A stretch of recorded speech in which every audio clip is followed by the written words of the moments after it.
Welcome back. We're going to do a little series on the Lee Loadmaster. Now this has been a good press. I've had this press now for about 4 years, 3.5 years. And so what I did is I took this press and I stripped it down to basically the way you'd get it if you bought it new.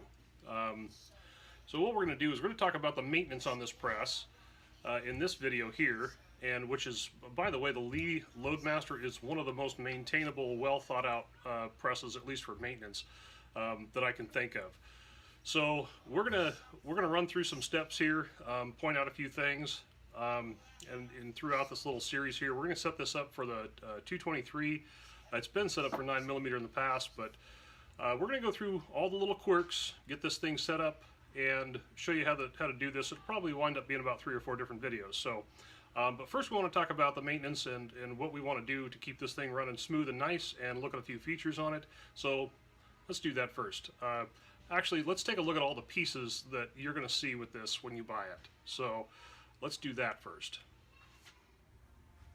For starters, there's going to be a couple things you're going to need. A flathead and a Phillips screwdriver.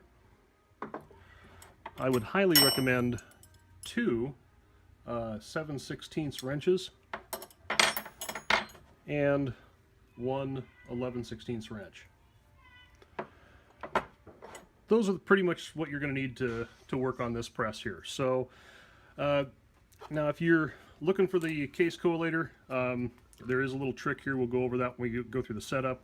But you're probably going to get the kit with the 4 tubes. It does not come with this piece here, but this does work quite nicely. I do really like that. This setup here, this is to load the cases onto the shell plate after they drop down the tube.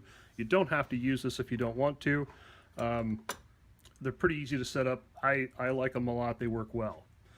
The next is going to be your priming system. So you've got a little spring here, and you've got your priming rod here.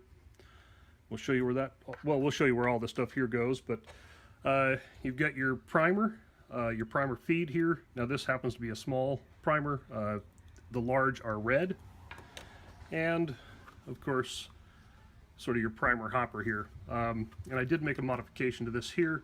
So when you put this in here, after you fill it all up with primers, I can push on this little tab right here, and it pushes down and it stops the primers. Otherwise you wind up with a mess. So I just push that, fill this up, push that down with my thumb, drop it in there, let it go, they fill up. So you'll need your shell plate, and these are all marked. This happens to be a 19S. This is for 9mm. You've got your case ejector here, and this also helps with the timing. You have your lock nut that goes on top of this setup here. There's a little rubber O-ring in there, don't lose it. And you've got your indexing rod with your shoe. Before we go into that, so there's your little tabs here. There's 4 of these, and these just help keep your cases in the correct alignment. We'll get those set up for you. More importantly, there is 4 screws and 4 washers. Now these washers are actually concaved. It's really probably almost impossible for you to see, but the high point goes to the high center of this washer, is going to go up on facing the head here of the screw. Now of course you've got your dies.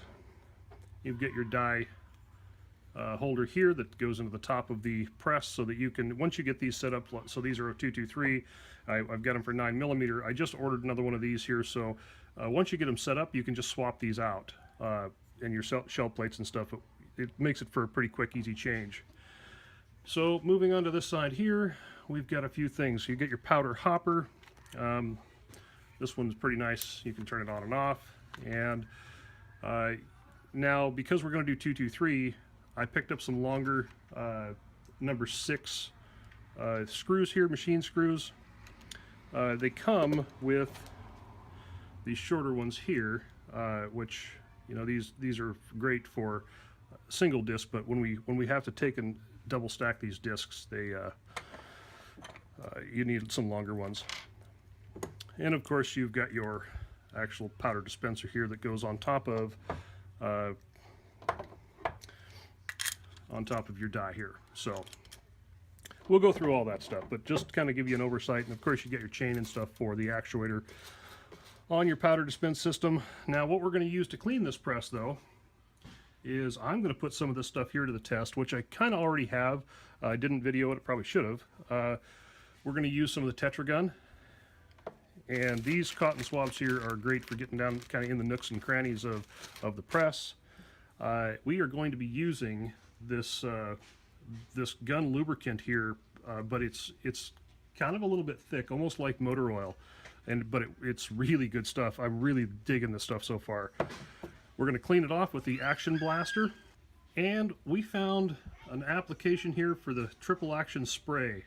This stuff I am thoroughly impressed with so far. It's pretty cool. We'll get into this a little bit later during this little series here, show you how this stuff works. Okay, the other piece to this is the explosion shield that we'll also install when we're done here, because this is pretty important, and we'll get into why that's important to have and what types of primers the Lee Loadmaster needs to be running. So Lee really got this figured out when they designed it. So on your linkage here for your handle and ram, you've got a zerk fitting here on the right hand side as we face it, and on this side here we've got a zerk fitting here, here, and here. Now just your standard typical automotive grease will work just fine, which is exactly what I use. So let's grab a tube of that and shoot some grease into this thing. Just a standard thing of grease here, nothing fancy. And pop that on there. You don't need a lot. I do about 1 shot of grease per zerk fitting. It's already pushing out right here. We'll have to clean that up.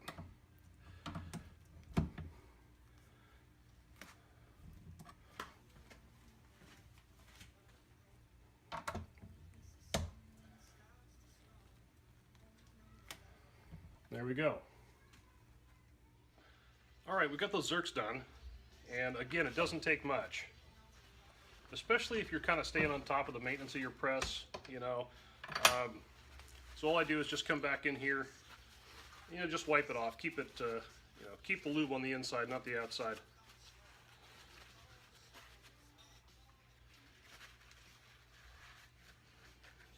Alright,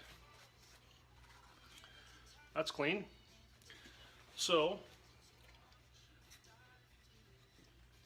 another place it gets pretty dirty is right here. When you deprime your brass, it falls down in, this is a hollow ram here, and they're a little tough, but you can flip this little plate out and dump your primers into a bucket or whatever. The problem is that up inside this ram here, you know, things are going to get pretty dirty up inside there, which doesn't really affect anything, but I like to clean it out just to keep things clean. So what I started using here was this Action Blaster, and I simply just took it over a bucket and just hosed it right down inside here and just sprayed that out, and took my air compressor and blew it all out, and this stuff evaporates and dries very quickly, and so it was pretty simple. But so that's the other spot you got to just kind of keep an eye on. You know, what'll happen is as you begin to load, you know, hundreds or thousands of rounds, you start getting a lot of, you know, soot built up around here, and that can interfere with the way that the shell plate rotates around. So just keep it nice and clean. There's a really important thing that we have to take a look at here, and that is, get yourself a little Q-tip and a little bit of spray. Let me get you a little different camera angle here. It has to do with the primer system and where that sets up in here. If it starts getting dirty, you have a problem. So take a look at that. Okay, so right here is where your primer feed sits. It sits right down in here. this can start to get pretty dirty in here. And that is one area you don't want any dirt or any grease or anything. So what I do is I just take a little bit of this Action Blast here and spray it on my Q-tip right over that hole, and just come in here and just wipe it out real good. Get a couple different angles on this. This is kind of why I like these nice long Q-tips that Tetra Gun sent me there. You can really get down in here. You just clean up all around those edges.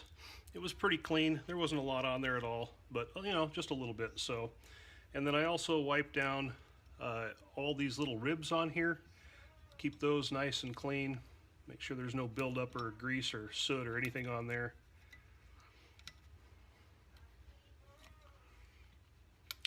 And also, right around this centerpiece here, this is a place we're going to have to lube. This is basically the hub of where the shell plate rides, so we want to keep that nice and clean. And we're going to put some lube on that, but we'll do that here shortly. So, and then also where the indexer comes in, there's a hole right here, and I want to come in here, spray a little bit more lube on there, or not lube, but cleaner. Okay, you just want to kind of come in through here where that indexer rides, and clean all that up too, so that that's got a real nice clean surface. And we're going to put some lube on that too, but you don't want all the grit and grime in there. So, all right, and this little shelf here, also want to just make sure that that is nice and clean too. And up underneath there, there's kind of a little lip up underneath there on each side, and so run your Q-tip underneath on both sides.